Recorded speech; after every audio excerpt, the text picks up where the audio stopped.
በስመ አብ እንበል። በስመ አብ ወወልድ ወመንፈስ ቅዱስ አሃዱ አምላክ አሜን። በዚህ ቅዱስ ስፍራ እግዚአብሔር ባስማረከልን ደጅ የተሰበሰባችሁ አእይንተ እግዚአብሔር አበው ካህናት፣ አሃው ዲያቆናት፣ የቤተ ክርስቲያን ጌጦቿ ምእመናን፣ አባቶች፣ እናቶች፣ ወንድሞችና እህቶች እግዚአብሔር አምላክ የሚወዳችሁ ሕፃናት ጭምር ሰላም እግዚአብሔር ከሁላችን ጋር ይሁን። እንደምን ዋላችሁ?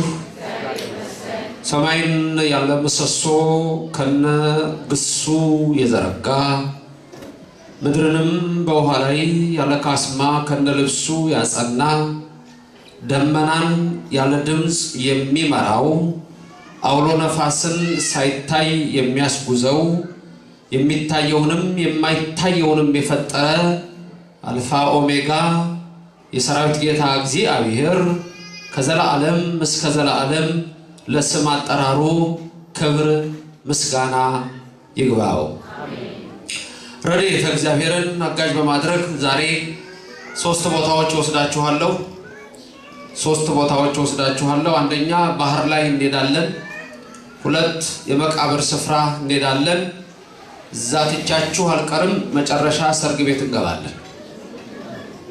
እናንተ ብትሆኑ ምን ታደርጋላችሁ የሚል ጥያቄ በትምህርቱ መሃል እጠይቃችኋለሁ። እናንተ ብትሆኑ ምን ታደርጋላችሁ? ስለዚህ ሳትዋሹ ምን እንደምታደርጉ ወይም እንደምታስቡ በዛ ሰዓት ላይ እንነጋገራለን።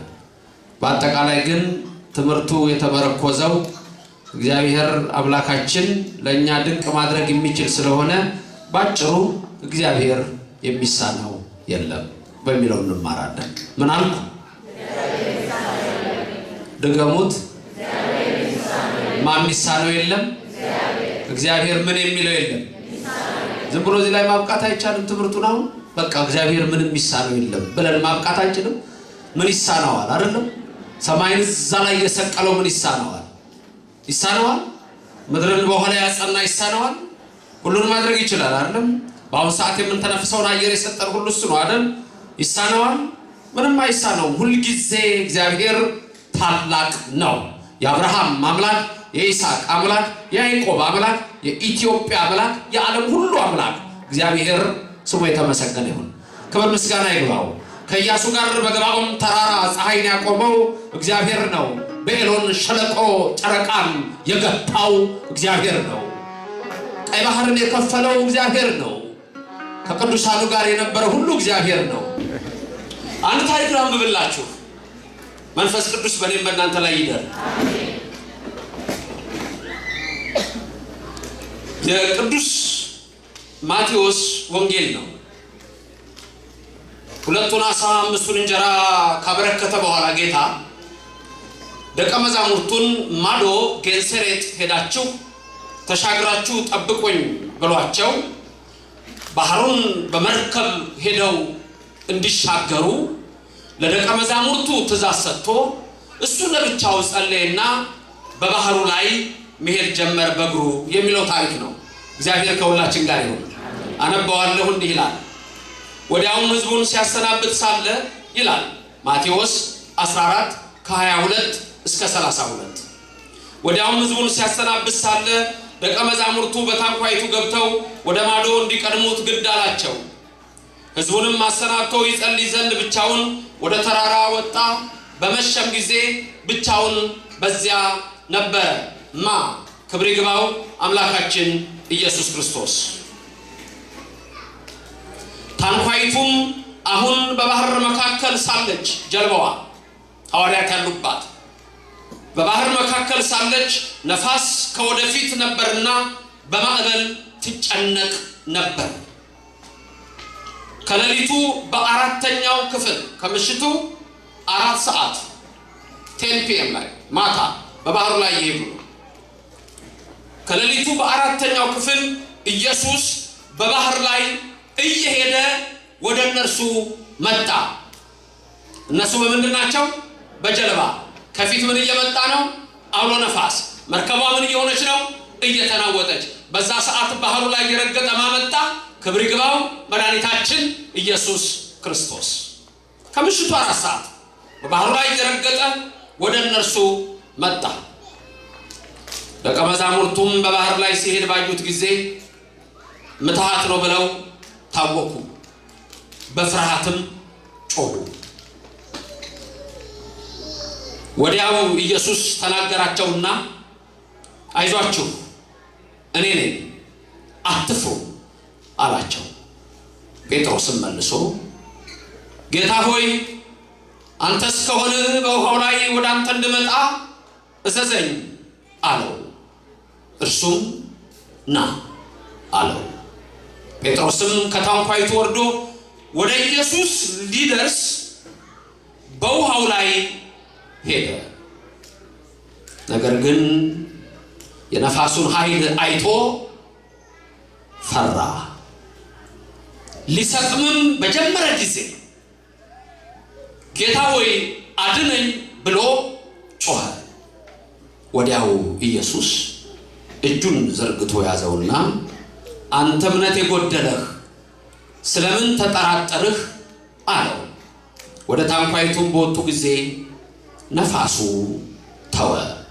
በታንኳይቱም የነበሩት በእውነት የእግዚአብሔር ልጅ ነህ ብለው ሰገዱለት። ተሻግረው ወደ ጌንሴሬጥ ምድር መጡ። በመጀመሪያ የምንሄደው እዚህ ባህር ላይ ነው አውረን የምንሆነው። አሁን ራሳችንን በዚህ መርከብ ውስጥ አድርገን በምንጓዝበት አይነት ሁኔታ ነው የምናየው። ምንድን የሆነው? ወደ ማዶ ጌንሴሬጥ ሄዳችሁ ጠብቁኝ ያላቸው። ከዛ በኋላ በጀልባ ውስጥ ገቡ። እነሱ እየሄዱ እንዳሉ ምሽት 4 ሰዓት ላይ በተለይ ቀድሞ ምን ተጠቅሷል? ከፊታቸው ከባድ ነፋስና ማዕበል መጥቷል። ኢየሱስ ክርስቶስ በውሃው ላይ እየረገጠ መጣ። በውሃው ላይ እየረገጠ መጣ። እነሱ ምን መሰላቸው? ምትሃት መሰላቸው። ተጨነቁ፣ ፈሩ።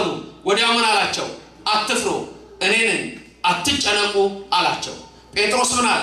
አንተ ከሆንክማ አንተ ብቻ አይደለም በባህር ላይ የምትሄድ እኔም እንድሄድ ታደርጋለህና እዘዘኝ ወደ አንተ ልምጣ ነው። ጴጥሮስ ና። ጴጥሮስም ትንሽ እየተራመደ ወደ ኢየሱስ ክርስቶስ በሄደ ጊዜ ማዕበሉ አይቶ ነፋሱን አይቶ ወጀቡን አይቶ ጴጥሮስ ፈራ።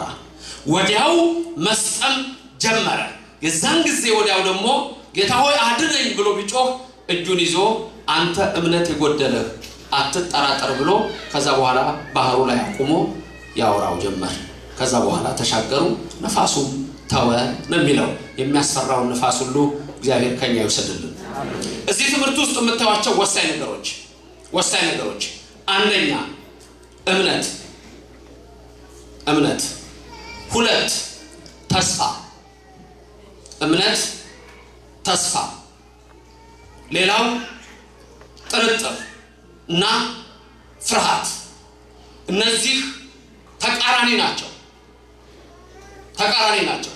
እምነትና ተስፋ እዩት። ከዛ በኋላ ደግሞ ፍርሃትና ጥርጥር። ሁለቱ ምንድን ናቸው? የሚስማሙ ናቸው? አይደሉም። እነዚህ ግን ተቃራኒ የሆኑት አስተሳሰቦች ውስጣችን የሚከሰቱበት ጊዜ አለ። አሁን በጠይቃችሁ ሁላችሁም አሁን የምትሉኝ ጥያቄ አለ። ታምናላችሁ አይደለም? ተስፋ ታደርጋላችሁ? ትፈራላችሁ? ትጠራጠራላችሁ? ሁለቱ እንዴት አብሮ ሊኖር ይችላል? መኖር አልነበረበትም። አሁን እዚህ ቅዱስ ጴጥሮስ ታሪክ ውስጥ የምታዩት ነገር አጠቃላይ ምንድነው? እነዚህን ነገሮች ለምታዩት ለምን ሰዎች ስለሆንን ውስጣችን የሚሆነውን ነገር መጽሐፍ ቅዱስ በታሪክ እያስቀመጠ ይነግረናል። የምናምን ሰዎች ነን፣ ግን ምን እንሆናለን? እንፈራለን። ተስፋ የምናደርግ ሰዎች ነን እግዚአብሔርን፣ ግን ሁልጊዜ ምን እንሆናለን? እንጠራጠራለን። ሁልጊዜ የጥርጥር መንፈስ ውስጣችን ይገባል። የመታወክ መንፈስ ውስጣችን ይገባል። የመጨነቅ መንፈስ ውስጣችን ይገባል። ሌሊት ተኝተን እንጨነቃለን፣ ጠዋት ተነስተን እንጨነቃለን። ወይም ደግሞ የተስፋ መቁረጥ ስሜቶች ውስጣችን ይገባሉ።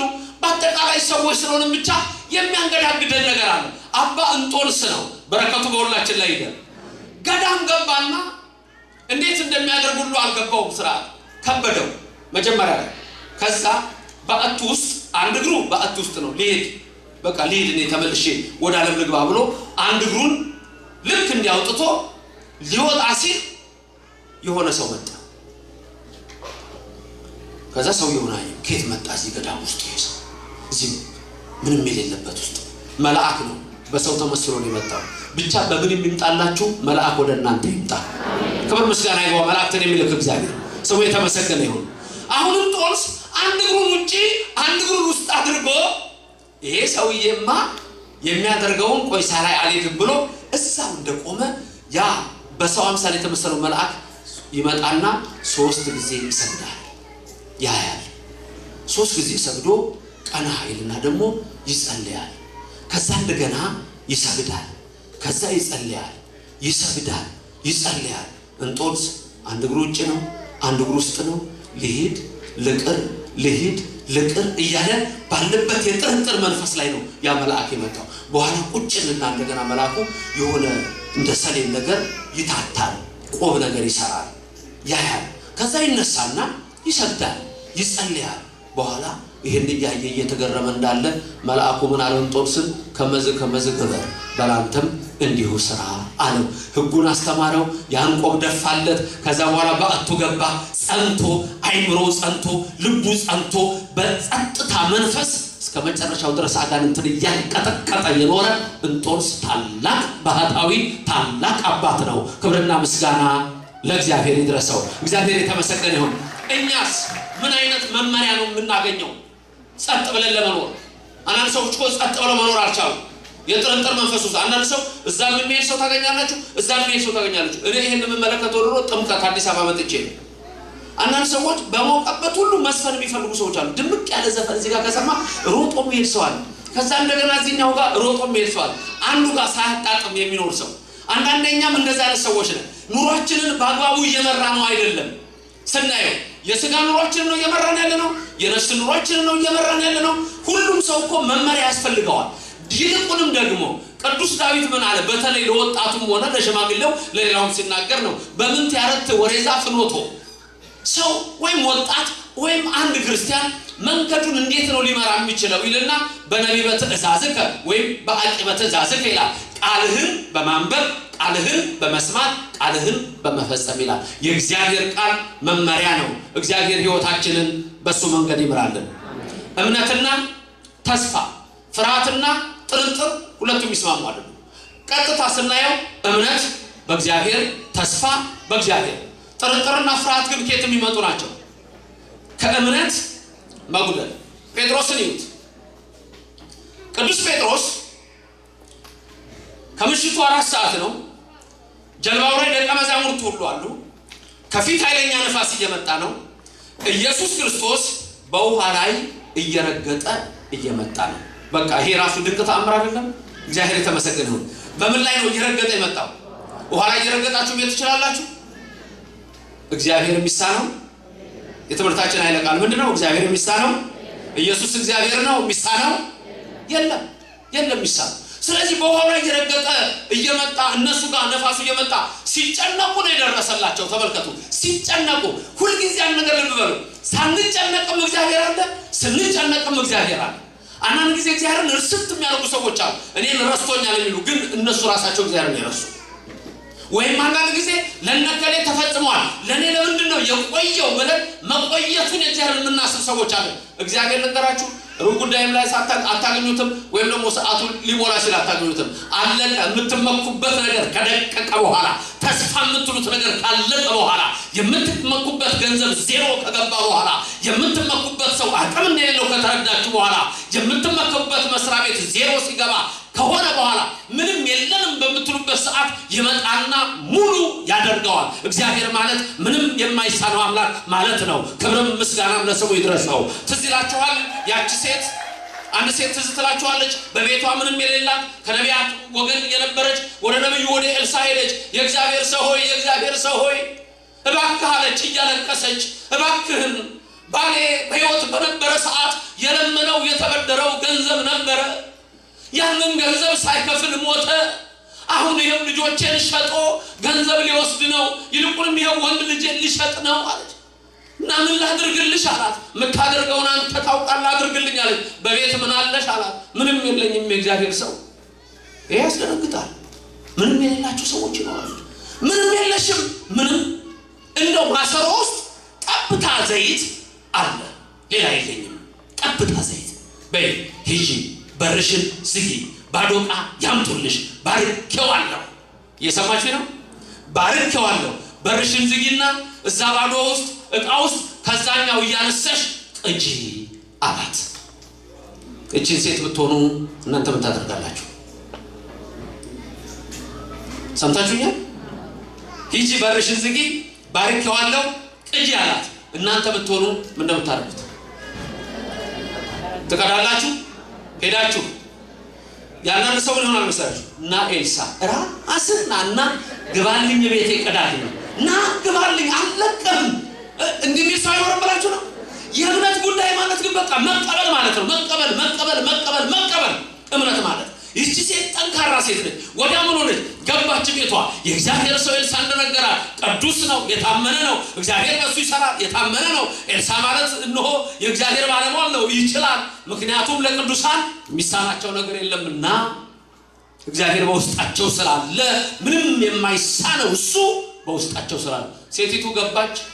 ስትቀዳ ይሞላል፣ ስትቀዳ ይሞላል፣ ስትቀዳ ይሞላል። ማቃ እንደሚያቀብላት ታውቃላችሁ? ሊሸጥ የነበረው ትንሹ ልጅ ያመጣል፣ ዕቃ ይሰጣታል፣ ትሞላለች። ከጎረቤት ያመጣሉ፣ ትቀዳለች፣ ይሞላል፣ ትቀዳለች፣ ይሞላል። ከዛ በኋላ ልጅ አምጣንች አለችው። እማዬ ሁሉ ሙሉ ነው አላት። እግዚአብሔር ሙሉ ያደርጋል። ክብር ምስጋና ይገባው። ማመስገናችሁም እንዴ አመስግኑት እንጂ ያላመሰገነ ትውልድ ምን ሊሆን ነው? አይችልም ወይ እግዚአብሔር? አያደርግም። ክብር ምስጋና ይገባው። እግዚአብሔር ማለት ሁሉን የሚችል ማለት ነው። ምንም አይሳነው። እንመለስ። አሁን ባህሩ ላይ ነን፣ ጀልባ ላይ ነን። ከሐዋርያቱ ተደምራችኋል፣ ታድላችሁ። አሁን ጀልባ ላይ ያለ ነው። እየተጨነቀን ነው። ነፋስ መጣብን አይደል? ነፋስ መጣ፣ እየተጨነቀን ነው። ጀልባ ምን እንደሆነ ልንገራችሁ። ይሄ ስጋ እኮ ነው ጀልባ። ይሄ ስጋችሁ እኮ ጀልባ ነው። ዮሐንስ አፈወርቅ ትልቅ ሊቅ ነው። በረከቱ በሁላችሁ ይደር፣ በእኔም ይደር።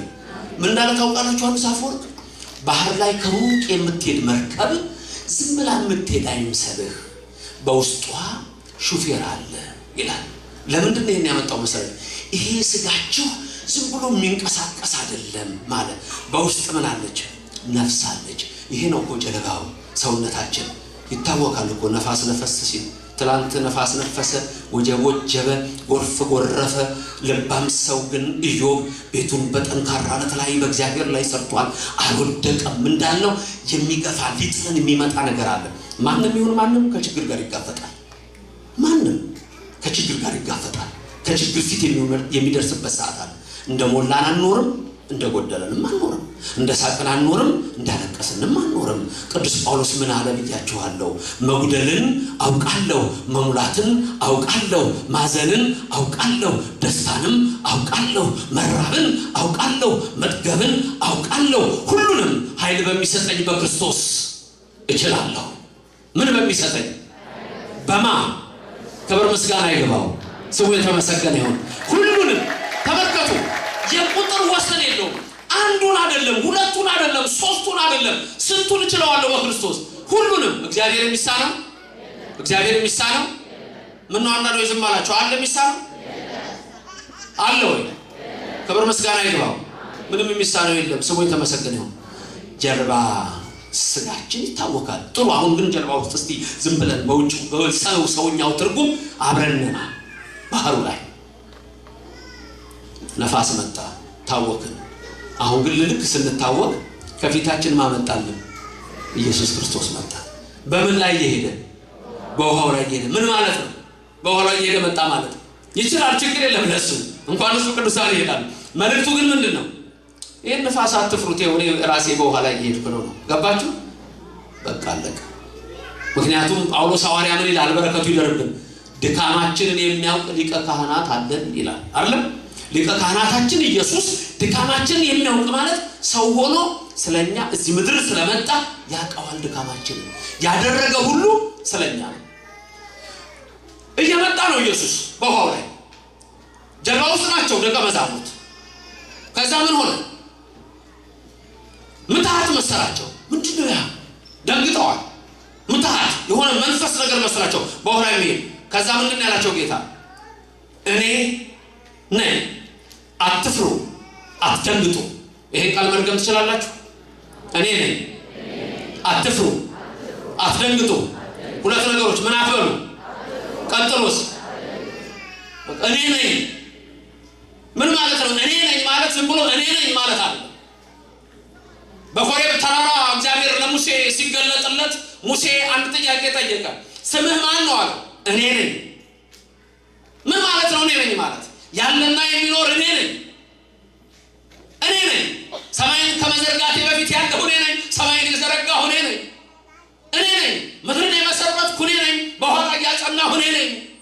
እኔ ነኝ ማለት አልፋ ኦሜጋ ነኝ። አዎ አልፋ ኦሜጋ ነው። ለመጀመሪያነቱ መጀመሪያ ለመጨረሻነቱ መጨረሻ የሌለው አልፋ ኦሜጋ፣ ሰማይን የዘረጋው ምድርን የመሰረተው የጌቶች ጌታ የነገስታት ንጉስ የኃያላን ኃያል ያ አዳምን በገነት ውስጥ የፈለገው በቀራንዮ ተራራ ስለኛ የተሰቀለው ደሙን ያፈሰሰው የአጋንንትን ኃይል ድል የመታው ያ ኢየሱስ ክርስቶስ እኔ ነኝ የሚለው ትናንት ያለው ዛሬም ያለው ነገም ያለው ለትናንትነቱ ትናንት ለዛሬነቱ ማዕከላዊነት ለነገነቱ መጨረሻ የሌለው ሁለቱን ዓሣ አምስቱን እንጀራ የሚያበረክት እነሆ እርሱ ኢየሱስ ክርስቶስ እግዚአብሔር ነው። እኔ ነኝ ማለት ዓለምን የፈጠር ትናንትም ዛሬም ለዘላለምም የምኖር አልፋ ኦሜጋ እግዚአብሔር ማለት ነው። ለስም አጠራሩ ክብር ምስጋና ይግባው።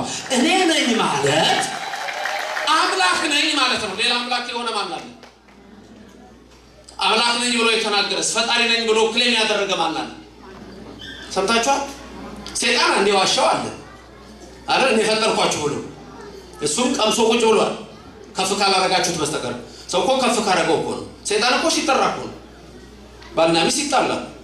የምታውቁት ነው ነገሩ። ነው ይጨቃጨቃሉ። ሲጨቃጨቁ ሲልባል ዝም ብለህ ነው አንተ ደግሞ የምታስፈራራውን አስፈራራ ኮትን ሰቅላ አስፈራራ አለ። ብስጭት አላው ሰው እስከዛ ድረስ ሰይጣን በር ላይ ነው። ምን ነው ባላት ምን ነው ባለችው ነው እኮ እንደሱ እኮ ነው። አንዳንድ ሴቶችም እኮ የሚደባደቡ አሉ እኮ ሴቶችም ነው አይደል እንዴ? አዲስ ግልብጥ ነኝ ያለው ሰው የወዶ ነው እንዴ? ይዛት ተቀጠቀጠዋለች ከላይ ቁጭ ብላ ማለት ነው። አንዳንድ ኃይለኞች ሴቶች አሉ። ኧረ ባይሆን እየጮህሽ ምችኝ አላታ። ለምን ጎረቤት እሱ እየደበደባት ነው እንዲባል እየጮህሽ ምችኝ። ታዲያ ለዚህ ምን ቸገረኛችሁ? ትለጥጠዋለች ደህና አድርጋ። ጎረቤት ተሰበሰባ ጩኸት ሰምቶ በቶሎ በይ ደግሞ ምን ይሉናል? ከዛ በኋላ ገለበጣትና ከላይ ሆኖ ሊመጣ ሰው ሲመጣ በልተነስተሮ ሲጎጣ አረቆ አዲስ ግልብጥ ነኝ ባካችሁ ተው። አይ ያስቸጋሪ ያኛውን ልተው በቃ። ይሄን ዓለም ምስቁ ከሆነ ያኛውን ትቼዋለሁ። ሰይጣን እስከዛ ድረስ አይገባም። በር ላይ ነው። እነሱ ይጨቃጨቃሉ። ምን ነው ባላት ምን ነው ባለችው ሰይጣን ቀብ ካለ ሰይጣን ከዛ በኋላ ብስጭት ሲል እንግዲህ ሴትዮ ሰይጣንን አታምጩ ሲል ያኔ ነው ሰይጣን ተጠራ ሰተቶ ነው የሚገባ። ካልተጠራ አይመጣም። የወደቀ መንፈስ ነው፣ የረከሰ መንፈስ ነው። ግን የሰው ባህሪ ደካማ ስለሆነ ይጠራዋል፣ ይስባል። ኧረ እንሂድ ጀልባው ላይ ነው። ከምሽቱ 4 ሰዓት ከውጪ ነፋስ እየመጣ ነው። ባህሩ ላይ ማዕበል አለ። እነሱ ታውቀዋል፣ ደንግጠዋል። ከፊታቸው ኢየሱስ መጣ። በኋላ እየረገጠ ነው። በቃ ምንድን ያለው? እኔ ነኝ። በቃ ነፋስን የፈጠርኩት እኔ ነኝ። ማዕበሉንም የማደርገው ማን ነው? እኔ ነኝ። ባህሩን የዘረጋሁት ማን ነው? እኔ ነኝ። እናንተንም የፈጠርኩ እኔ ነኝ። አትፍሩ ሲል የሚፈሩትን ውሃ ቆሞበት እየረገጠው መጣ። ችግራችሁን ከእግራችሁ በታች ይጣልላችሁ። ምትሃት መስሏቸው የፈሩት እኔ ነኝ ሲላቸው ጴጥሮስ ምንድን ያለው? ጌታ ሆይ አንተ ከሆንክ፣ ተመልከቱ፣ አንተ ከሆንክ ምን ማለት ነው? እንግዲህ እኔ ነኝ ካለ ምንድን ነኝ ያለው አልኳችሁ? አምላክ ነኝ አይደለም ያለው? አምላክ ነኝ። ስለዚህ ጴጥሮስ አንተ ከሆንክ ሲል ምን ከሆንክ ማለት ነው? እንስማማ። ምን ከሆንክ?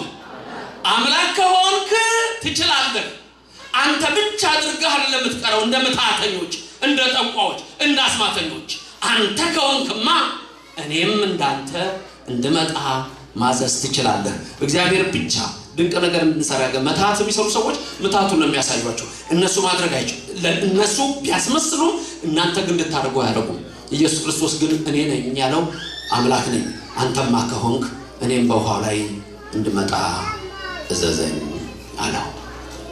ጴጥሮስ ና አለው። እየሰማችሁ ነው? ጴጥሮስ ና አለው። ምን ላይ ነው ያለው ጴጥሮስ? ጀልባ ላይ። ስለዚህ ና ማለት ውረድና በውሃው ላይ እንደ መሬት ሂድ ማለት ነው አይደል? እናንተ ብትሆኑ እውነቱን ተናገሩ። ምን ታደርጋላችሁ? በዚህ ሰዓት ምንድን ነው የምታደርጉት? እንደው ከጀልባው ወርዳችሁ ውሃው ላይ ለመርገጥ ትችላላችሁ? ይሄ ነው ጥያቄው። አንድ ነገር ተማምነናል። እግዚአብሔር የሚሳነው ክብር ምስጋና ይግባው፣ ክብር ምስጋና ይግባው። አመስግኑት። ምንም የማይሳነውን አምላክ ስሙ የተመሰገነ። ጥያቄው ግን ልብ በሉ፣ ጴጥሮስ ና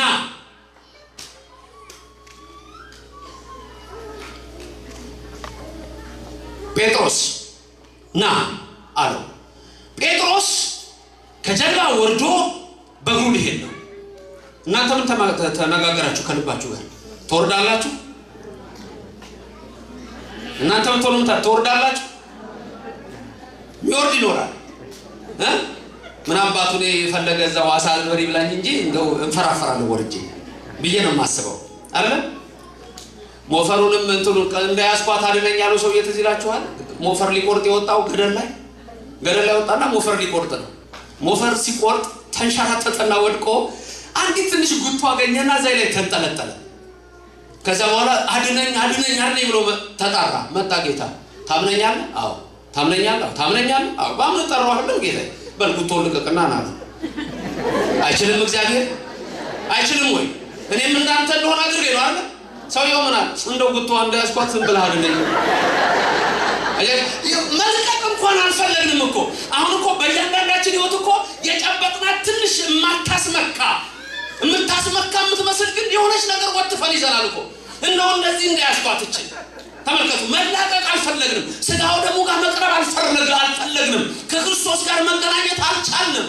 ሌላ ቀርቶ ነጠላ ለብሰን ማስቀደስ አልቻልንም። 2 ሰዓት መቆም አልቻልንም። እንደው ዝም ብለን የምናስብ ሰዎች አለ። አነገር ልንገራችሁ ግን እንደ ስራችን ሳይሆን እንደ ቸርነቱ።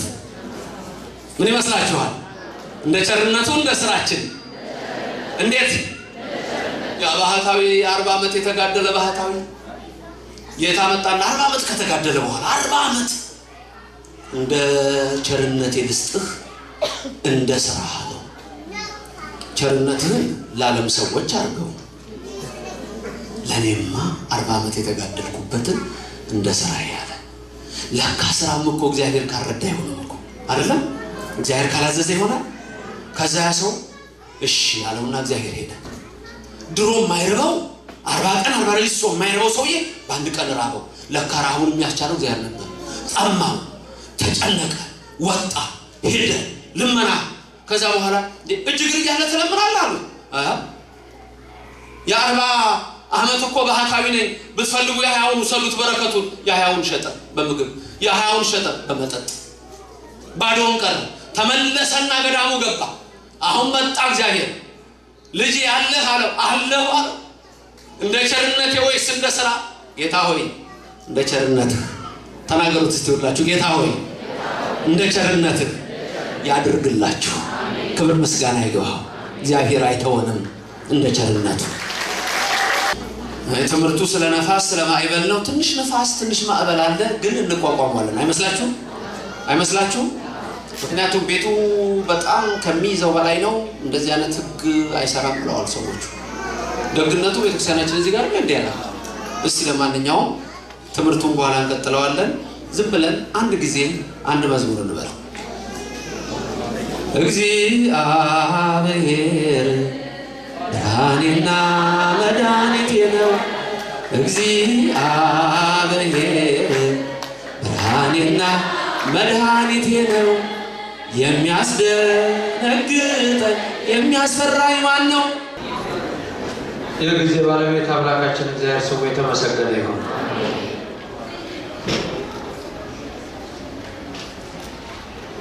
ክብር ይግባውና ጌታችን መድኃኒታችን ኢየሱስ ክርስቶስ ወደ ጌንሴሬጥ ተሻገሩ ብሏቸው ደቀ መዛሙርቱ ወደ ማዶ ሲሻገሩ ከምሽቱ 4 ሰዓት ከፊታቸው ታላቅ ማዕበል መጣ።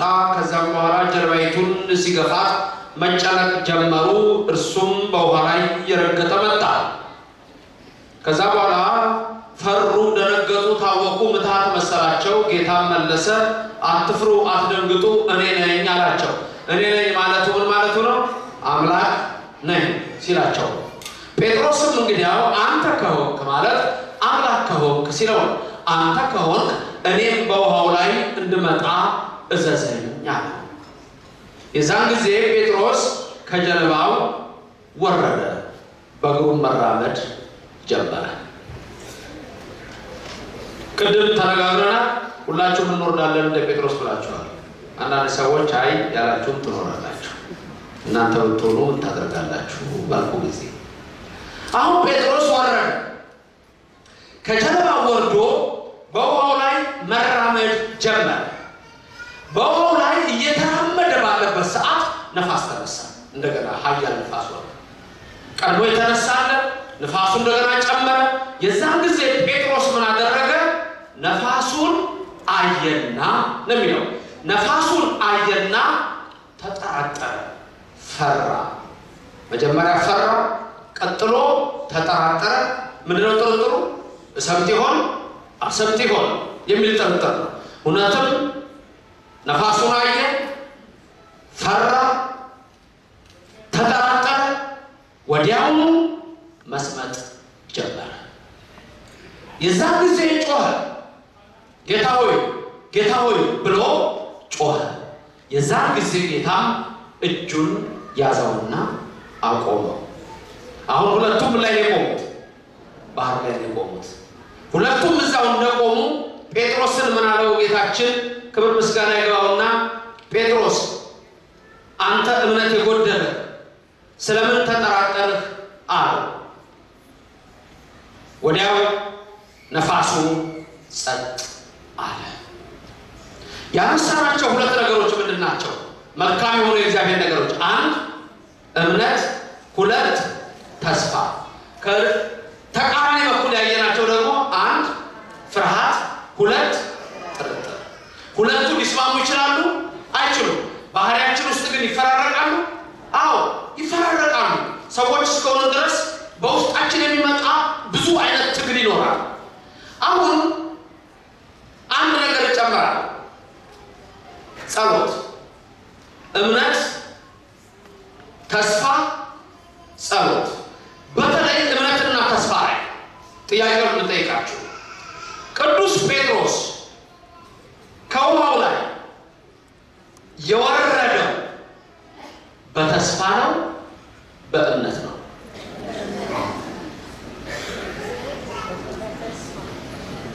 ቶሎ መልስ ስጡ ለራሳችሁ። ሁለት ተነጋገሩ። ቶሎ ለራሳችሁ።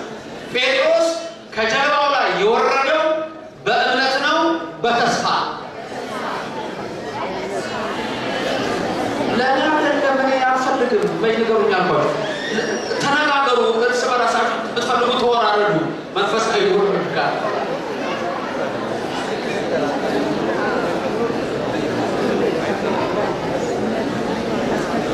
ቀላል ነው። እሱ በቃ አልባ ሌላ ቀጠላችሁ እንደሌላ ቀላል ነው። ደስ የማይለኝ ነገር አለ። እጅ ማስወጣት ግን ምልክት ስጡኝ። በእምነት ያላችሁ እሺ፣ በተስፋ ያላችሁ እሺ። ቀጥሎ ያለው ጥያቄ ስትመልሱ መልሱን ታገኙታላችሁ ወይም ጥርጥር ውስጥ ትገባላችሁ። ጴጥሮስ ከጀልባው ወረደ፣ በውሃው ላይ እየተራመደ ሄደ። በእምነት ነው እየተራመደ ሄደው፣ በተስፋ ነው እየተራመደ ሄደው።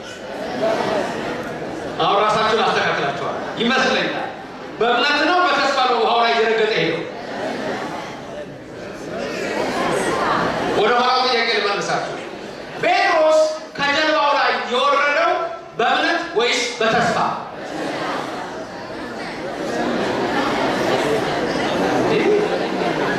ዳላስ ቴክሳስ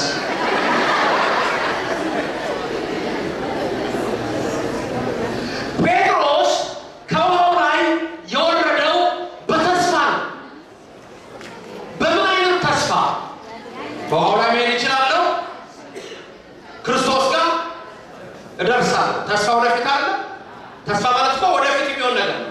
ስለዚህ በውሃው ላይ መራመድ ይችላል ብሎ በተስፋ ወረደ።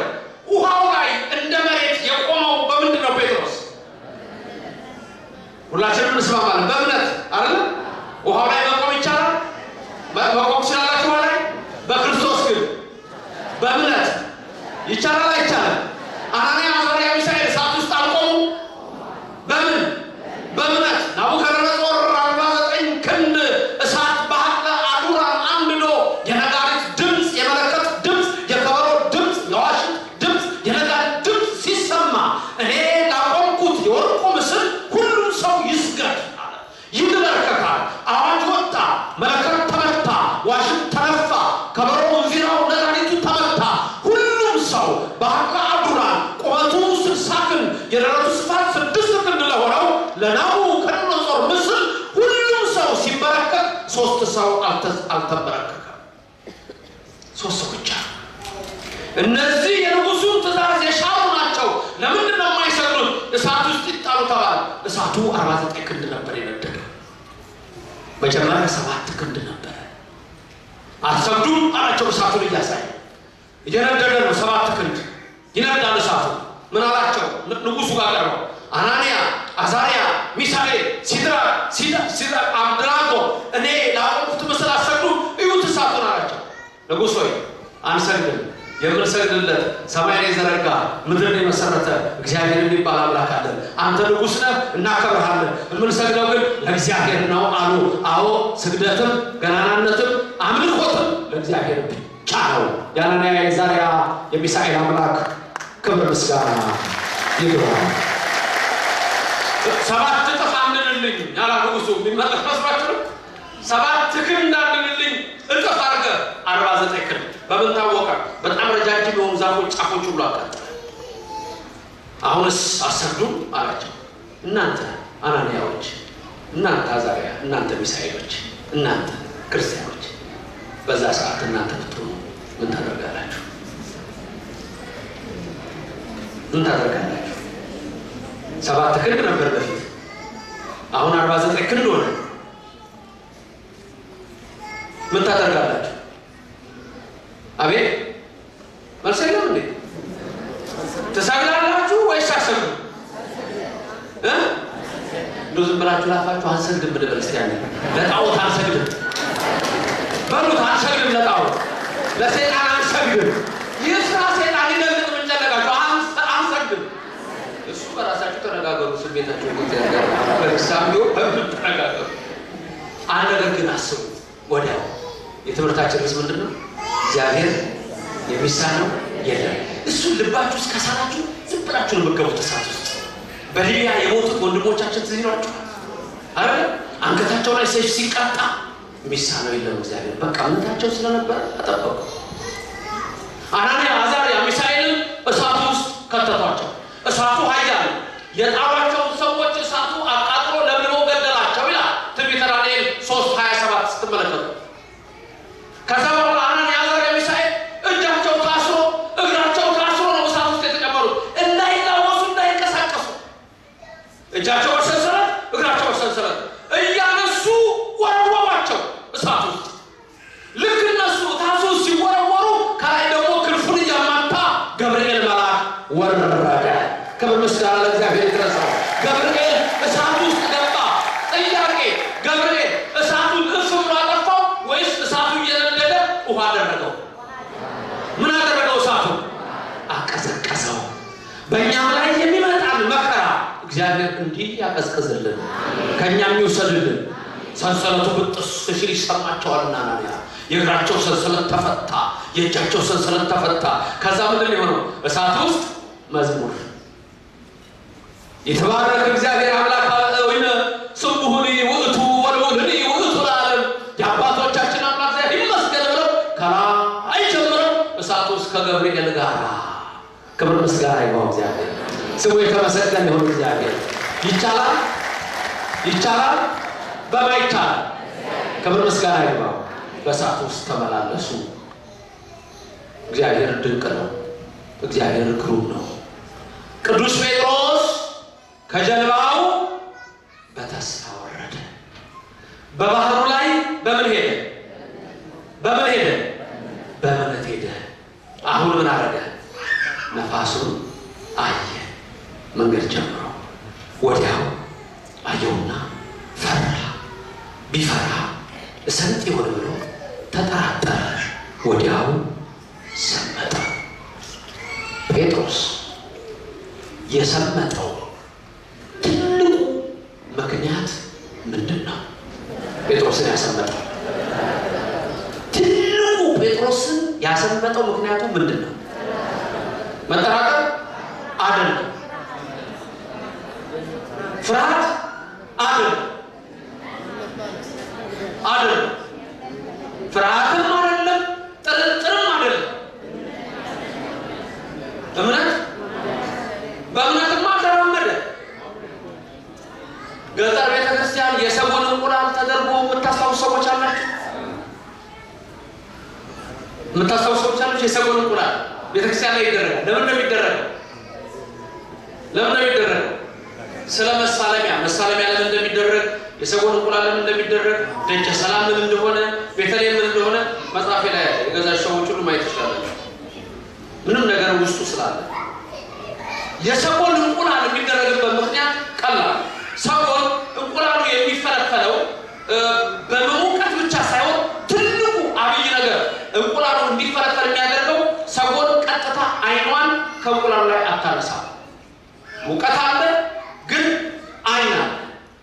ሴቷ ሰውን ዞር ብትል ወንዱ ቀጥታ ያዋል። ለማንኛውም ሙሉ በሙሉ በዛ ይታው የሰውን እንቁላል ቤተክርስቲያን አናት ላይ የሚደረግበት ጉልላት ላይ የሚደረግበት ምክንያት ምንድነው?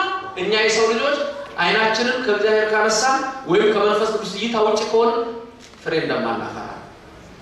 ጴጥሮስ ፍርሃትና ጥርጥር ለምን እንደሚመጡ ልንገራችሁ። ምንጩ ትፈራላችሁ? አዎ። ትጠራጠራላችሁ? አዎ። የሚያጋጥሙ ነገሮች እንደዛ ነገሮች ያጋጥሙናል። ከምን ምክንያት ነው የሚመጡት? ቀላል ጥያቄ። ጨለማ የሚመጣው መቼ ነው? ጨለማ የሚመጣው መቼ ነው? አቤት አይሰማኝም። ምንድነው ጆሮ ታመመ? ፀሐይ ስትጠልቅ ጥሩ። ጨለማ የሚመጣው ብርሃን ሳይኖር አይደል? ጨለማ ማለት ብርሃን። አሁን እኮ ፀሐይ ስለሌለ ብቻ ብርሃን ስላለ እዚህ ቤት ጨለማ የለም አይደል እንዴ? ጥርጥርና ፍርሃት የማይኖሩት መቼ ነው? ያው የሚያስፈራ ነገር የሚያጠራጥር ነገር ያጋጥማቸዋል። መስሪያ ቤት በዚህ በኩል ሊሆን ነው፣ ትጠራጠራላችሁ። ቤቴን ገዝቻለሁ ምን ልከፍል ነው፣ ትጠራጠራላችሁ። ልጅ ወልጃለሁ ሌላ ሳድገው ነው፣ ፍርሃት ይመጣል። አንዳንድ ጊዜ የኑሮ ፍርሃት አለ፣ የትዳር ፍርሃት አለ። እኔ እንጃ ባሌ ፊቱ ኮስተር ብሏል ምን ሊሆን ነው፣ ጥሩ ይሄን ነው ብሎ ልታስብ ትሮራለህ።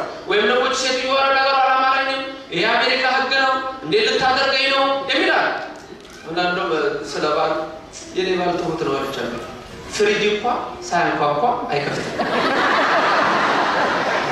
ያርግልሽ።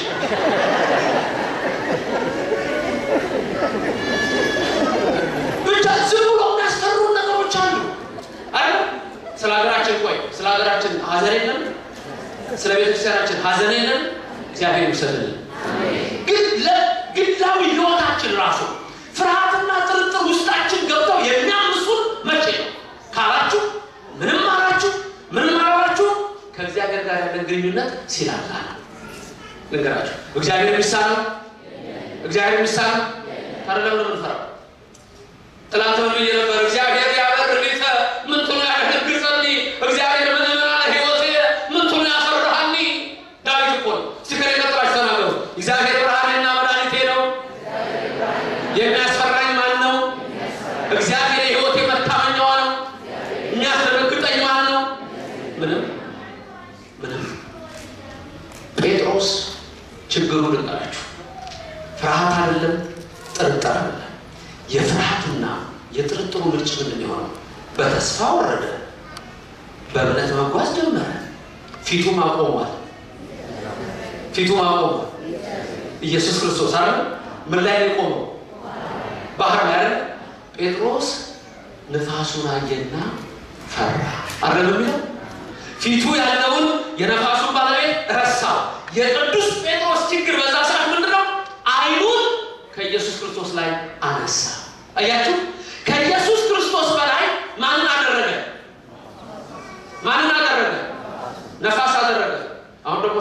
መሰለኝ ለሱ መሰለኝ እንዳትሙ ለተመጣጣ አስተምራለሁ እንቅስቃሴ ያለና በጣም ጸጥታ በጣም ነው የምወደው።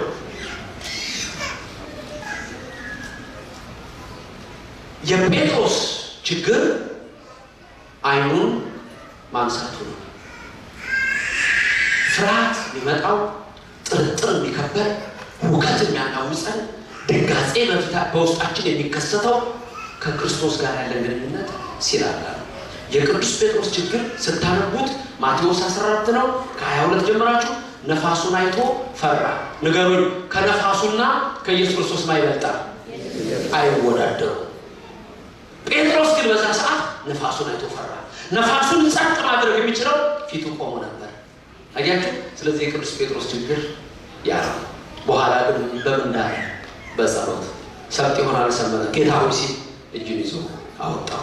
ከምትፈሩት መከራ እጃችሁን ይዞ ያወጣችሁ። ከምትደነግጡበት ነገር ሰላሙን በልባችሁ ያኖርላችሁ። በአንዳች አትቸገሩ። እግዚአብሔር ቤታችሁን ሙሉ ያድርግላችሁ። ወደ መቃብሩ ስፍራ ወሰዳችሁ። እናንተ ወጥቶ ነው ታደርጋላችሁ። አልዓዛር ሞተ። ማርያምና ማርታ ጌታን እባክህና የምትወደው አልዓዛር ታሟል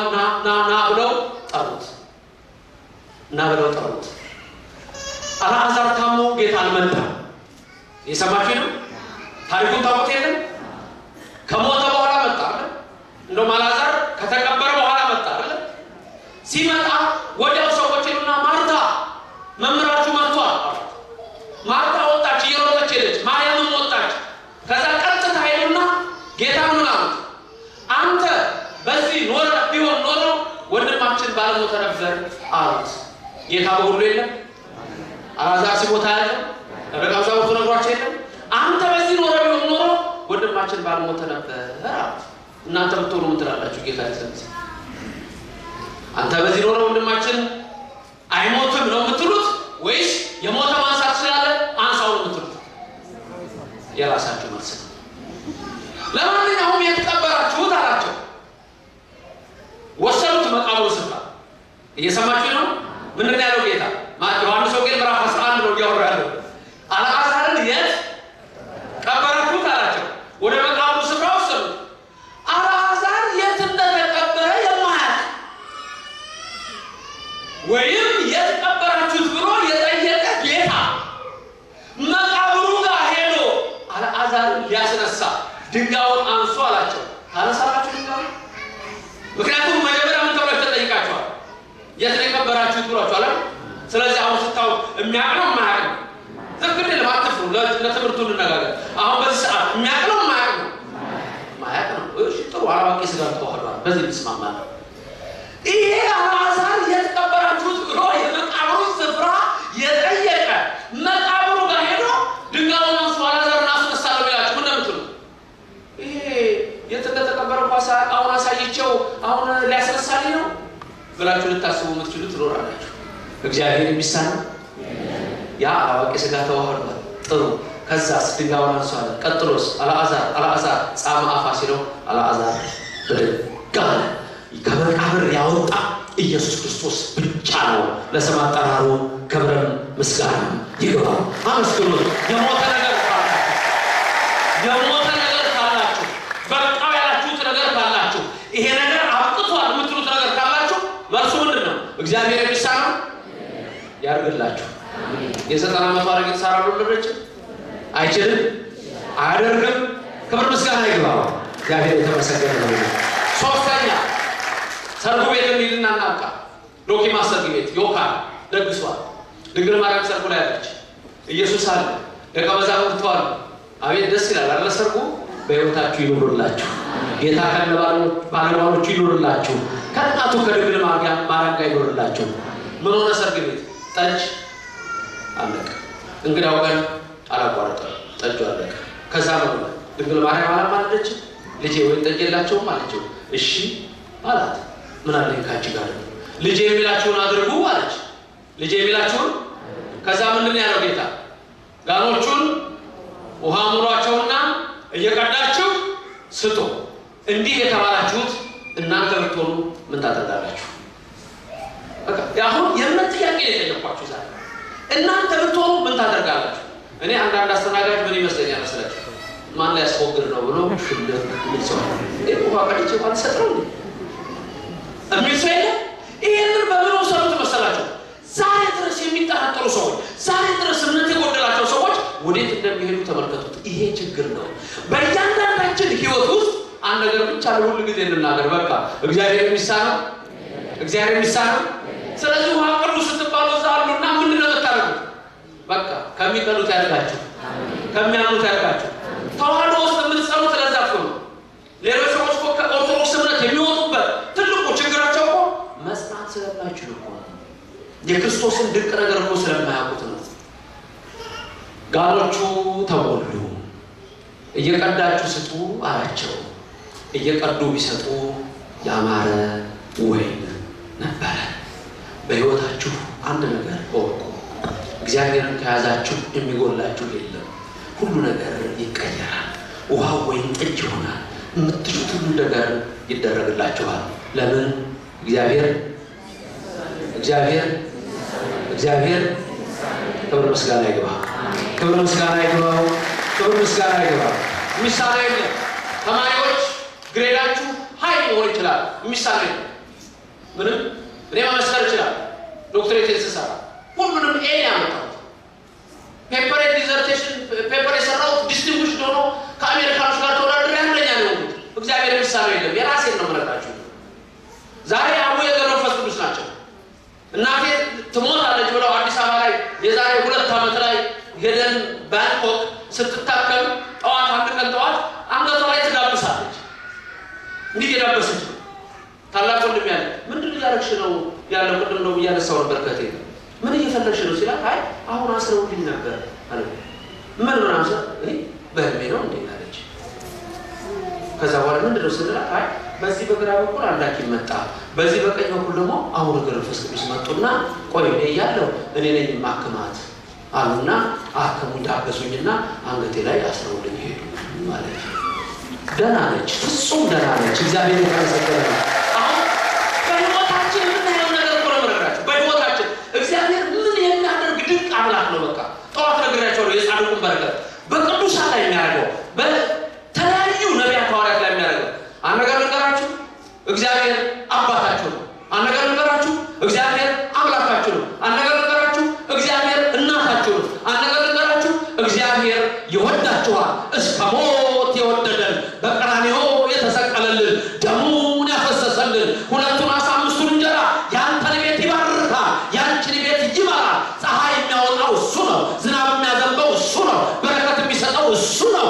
እናንተም ልጆቹ ናቸው። ለዛች ምስኪን ሴት ያደረገው በ12 ዓመት ደም ፍሰት የተሰቃየችውን ሴት በእርሱ ቁጭት የፈወሰ ያንተን ህመም ይወስዳል፣ ያንቺን ህመም ይወስዳል። አይችልም? አያደርግም? ኑሯችንን አይባርክም? ወራወራን ጠጅ አይለውጥም? ፀሐይን ያቆመው አያደርግም? የበረከት አምላክ ነው እግዚአብሔር። የሚሳነው የለም። ክብር ምስጋና ይግባው። በቃ አይናችሁን ከሱ አታንሱ።